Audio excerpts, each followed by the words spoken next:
সবাইকে স্বাগত জানিয়ে শুরু করছি আজকের ভিডিও। গত দিনের ভিডিওর রেশ ধরেই আজকের বাকিটুকু আমি আপনাদের সাথে শেয়ার করছি। ঠাকুর যখন চলে এলেন ধীরে ধীরে, সেখানে দোতলায় যে তার নির্দিষ্ট করা ঘরটি ছিল সেখানে ঠাকুর এবার যাবেন।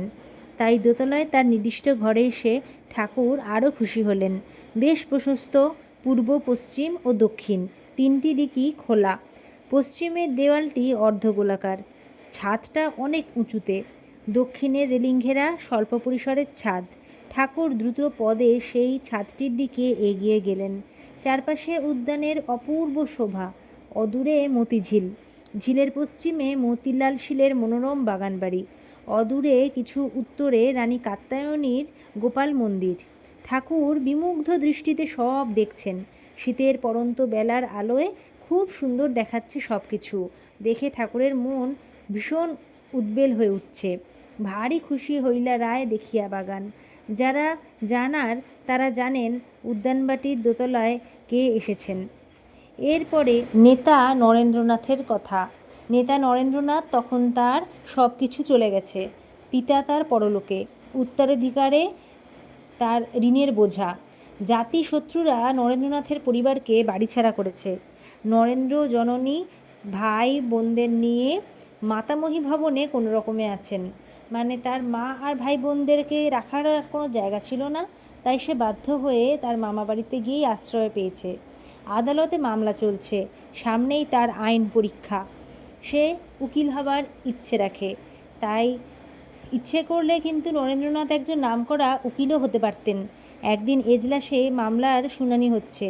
তার পিতা বিশ্বনাথের দুই বন্ধু নিমাইচন্দ্র বসু ও ব্যারিস্টার উমেশচন্দ্র ব্যানার্জি নরেন্দ্রনাথদের পক্ষে মামলা পরিচালনার ভার নিয়েছেন। অপরপক্ষ পয়সার জোরে এক ইংরেজ ব্যারিস্টার নিয়োগ করেছেন।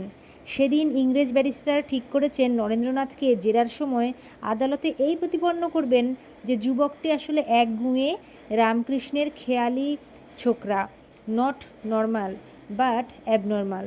জজ সাহেব শুনছেন।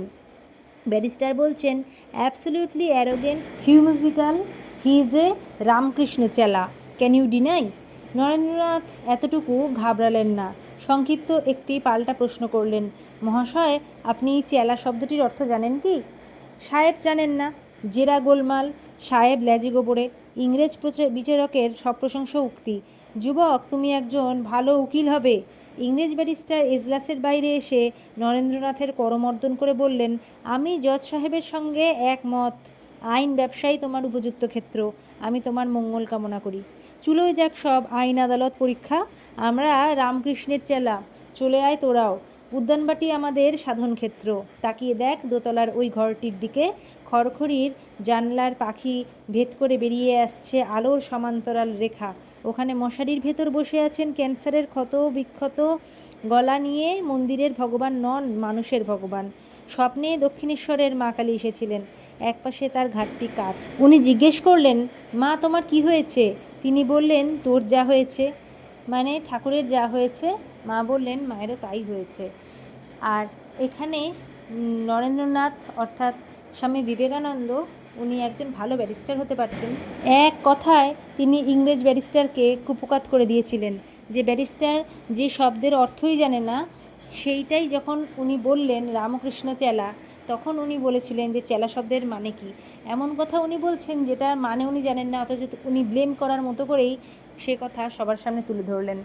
আর এই কথাতেই আমাদের স্বামী বিবেকানন্দ পুরো বাজিমাত করলেন, আর সেই ব্রিটিশও বাধ্য হলেন তার প্রশংসা করতে। এই ছিল আজকের ভিডিও। সবাই বলুন জয়শ্রী ঠাকুরের জয়, জয়শ্রী মায়ের জয়, জয় স্বামীজির জয়।